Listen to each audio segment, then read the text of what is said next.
Si tu as l'habitude de trader comme ça, tu dois regarder cette vidéo jusqu'à la fin parce que c'est très dangereux.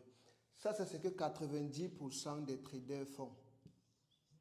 Ils placent un trade, ils mettent les stop loss et les take profit et ils restent tranquilles. Ça a l'air de quelque chose de normal, mais pourtant c'est un très gros problème.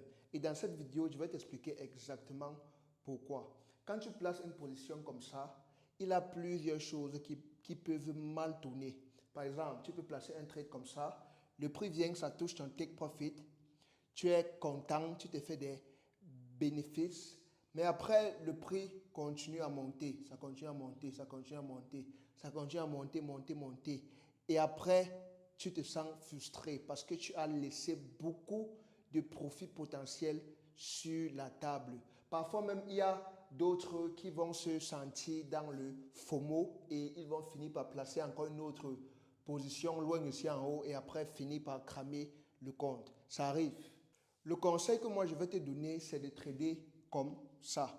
Parce que si tu trades comme ça, et que là par exemple, voici une position que tu as placée, ce qui va se passer, c'est que à chaque fois que le prix va venir toucher l'un de tes take profit, par exemple, ça touche take profit 1, ce que tu vas faire, c'est que tu vas tout simplement fermer une partie de ta position. Si tu étais entré avec un lot de 1, ce que tu peux faire, c'est que tu peux fermer 50% de ta position. Par exemple, si tu étais entré dans un lot de 1, 50% de ta position, ça va faire un lot de 0,5 que tu vas fermer sur un lot de 1. Donc, il va encore rester un autre 0,5 qui est en cours.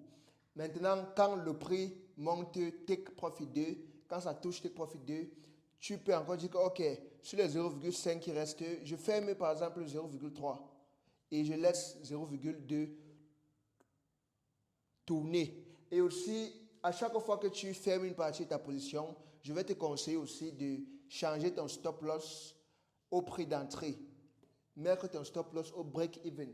Et quand le prix touche take profit 2, tu mets le stop loss au take profit 1 précédent et ainsi de suite, ainsi de suite. Donc, quelqu'un qui utilise cette stratégie, tu vas te rendre compte qu'il va profiter du plein potentiel de sa position. Il va profiter du plein bénéfice de sa position. Alors qu'une personne qui est ici, là, une personne qui fait comme ça, il va laisser beaucoup de potentiel sur la table dans la majorité des cas.